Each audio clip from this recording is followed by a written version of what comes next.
U.S. economy shrinking 0.3% in the first quarter, significantly weaker than expected, a dramatic turnaround from the fourth quarter of last year, and all of that ahead of the tariff announcement.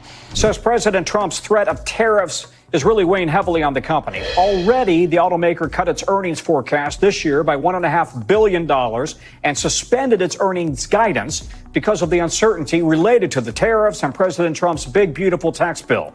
It begins not with a factory or a press conference, but with a question echoing across boardrooms and government halls alike. In the heart of America's industrial landscape, a storm is brewing. It's not the kind that rumbles through the skies, but one that reverberates across boardrooms, factory floors, and global markets. The U.S. economy, already showing signs of strain with a 0.3% contraction in the first quarter of 2025, is now grappling with a seismic shift in trade policy.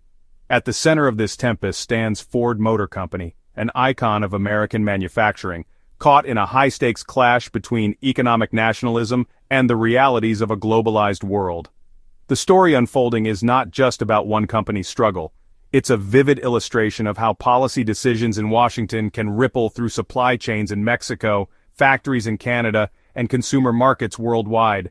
More surprisingly, it's a tale with an unexpected twist, one that could quietly reshape the future of electric vehicles and the global push for climate goals.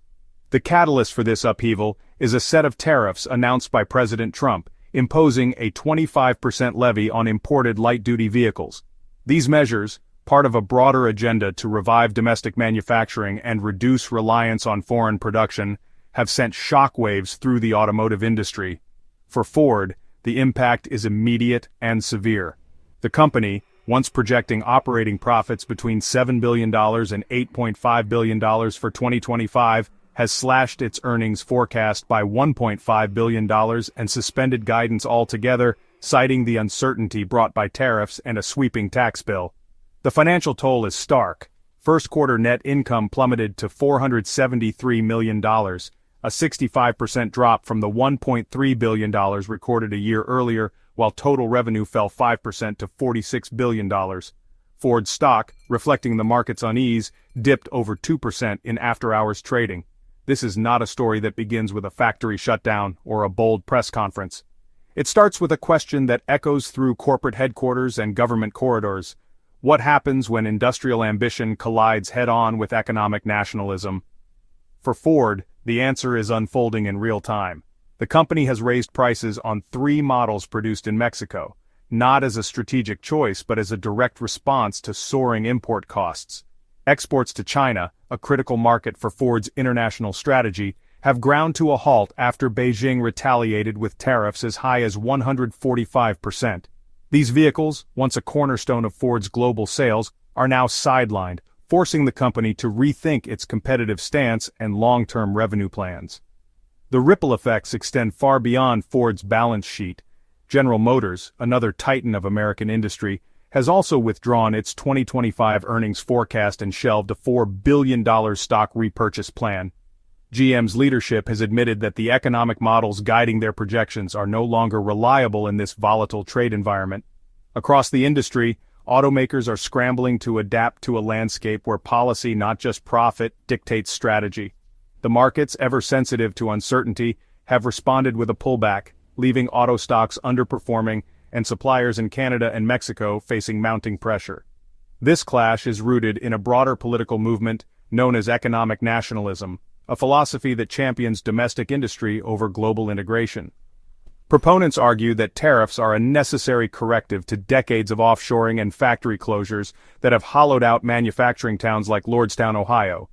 The United Auto Workers, UAW, in the U.S., led by President Shawn Fain, has endorsed the policy, framing it as a defense of American jobs after years of plant shutdowns and layoffs. Yet, the vision of revitalizing domestic production is not without its challenges.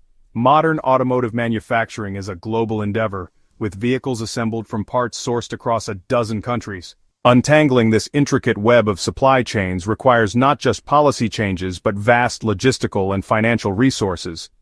Nowhere is this tension more evident than in Canada, where the auto industry is deeply intertwined with U.S. production. In Ingersoll, Ontario, union leaders at General Motors plants have warned of life-altering disruptions as internal memos advise workers to delay major financial decisions. Production stoppages could begin within weeks, with some facilities already frozen and others, like those in Windsor and Etobicoke, operating on borrowed time. Mike Vanukel, a union chairperson in Ingersoll, put it bluntly: if tariffs take full effect, operations could halt within days. The Canadian Vehicle Manufacturers Association, representing Ford, GM, and Stellantis, has called on policymakers to honor the United States-Mexico-Canada Agreement, USMCA, warning that further trade disruptions could devastate the continent's automotive economy. The labor landscape is fracturing under these pressures. While U.S. unions like the UAW see tariffs as a lifeline for American workers, their Canadian counterparts are sounding alarms. The divergence is striking. Once united by shared goals, North American labor movements now find themselves at odds, divided by borders and competing national priorities. Canadian unions fear job losses as production slows, while U.S. unions focus on reclaiming manufacturing jobs lost to globalization. This split underscores a deeper truth. Tariffs, intended to unify and strengthen, can also fragment and destabilize, pitting workers against each other in a zero-sum game. For automakers, the response is a scramble to realign operations. Stellantis, for instance, has begun shifting truck production from Mexico to the U.S. to mitigate tariff costs. But such moves are not simple. Relocating production is a costly, time-consuming process that risks misaligning with long-term corporate strategies. Ford's executives have acknowledged that transitioning manufacturing locations will incur significant expenses and delays, further straining an already precarious financial outlook. Suppliers, particularly those in Canada and Mexico operating on thin margins, are projecting reduced orders for the second and third quarters of 2025, signaling a broader economic contraction that extends beyond the automakers themselves. Amid this turmoil lies an unexpected consequence, one that could redefine the future of transportation and environmental policy. Electric vehicles, EVs, once a side project for automakers, are now central to their strategies and to global climate goals. Yet the very tariffs designed to protect American jobs may undermine North America's EV ambitions. Critical components, battery cells, power electronics, and advanced microchips are heavily sourced from Asia, particularly from countries like China that could face expanded trade restrictions. If tariffs extend to these parts, the result will be cascading delays in EV production, higher costs, and slower consumer adoption. Every delayed vehicle launch or canceled project pushes back emissions reduction targets, leaving millions of gasoline-powered cars on the road longer than planned. This unintended consequence is already taking shape. Suppliers in Canada and Mexico, key players in the EV supply chain, are reporting stalled investment plans and reduced output forecasts due to tariff uncertainty. Manufacturers are hesitating to commit to new battery production facilities or component hubs, wary of unpredictable costs. Public-private partnerships for EV charging infrastructure are slowing as demand projections grow uncertain.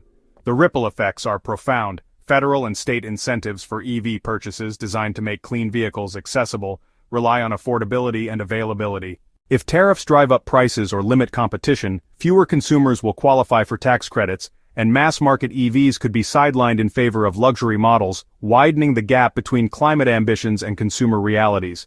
This creates a paradox at the heart of policy. A government can champion both domestic manufacturing and clean energy, but without careful coordination, these goals risk canceling each other out. For Ford and its peers, navigating this trade-off demands a delicate balance of public expectations, market realities, and political pressures. Smaller suppliers, workers, and consumers, however, often bear the brunt of these disruptions with little warning or recourse. The question is not just whether tariffs will achieve their intended economic boost, but whether the systems they disrupt can adapt in time. Can automakers reconfigure global production without pricing out their customers? Can climate targets be met if EV rollouts falter? And will the political will behind these policies hold firm as costs mount in dealership lots, worker paychecks, and environmental scorecards? The stakes extend beyond the automotive sector. This moment is a blueprint for how modern economies grapple with the tension between global efficiency and national resilience. Supply chains, once optimized for speed and cost, are now being tested for flexibility and political alignment. The shift is reshaping energy policy in Washington, trade negotiations in Beijing, and labor contracts across North America. Governments, too, are recalibrating. The USMCA, intended to stabilize cross-border trade, is under strain as tariffs introduce new variables. Trade ministries and economic advisors are rethinking incentives, subsidies, and bilateral deals, searching for a balance between economic sovereignty and global cooperation. For workers, the impact is deeply personal. Jobs that seem secure are now vulnerable to sudden shifts in production strategy. Plants that survived the disruptions of the global pandemic now face a different kind of instability, politically driven and economically unpredictable. In some communities, a production halt means not just lost wages, but the unraveling of local economies. The promise of reshoring manufacturing jobs, long a staple of political rhetoric, is proving more complex than anticipated. Sustainability, in both economic and environmental terms, remains elusive. Consumers, too, are feeling the squeeze. Vehicle prices are climbing, delivery times are lengthening, and options for affordable EVs are shrinking. These changes are not mere market fluctuations. They are symptoms of deeper structural stress in how products are sourced, assembled, and delivered. Most consumers may not trace these challenges back to trade policy, but the connection is undeniable, embedded in every dealership quote and delayed order. The environmental implications are perhaps the most urgent. Climate action operates on a tight timeline. Every delay in transitioning from internal combustion engines to EVs steepens the path to decarbonization. Disruptions in battery production or charging infrastructure slow progress toward grid stability and energy independence. What happens in a factory today could shape the planet's emissions curve 5 years from now. Trade policy, whether intentionally or not, has become environmental policy, with consequences that extend far beyond corporate earnings. Yet within this disruption lies opportunity.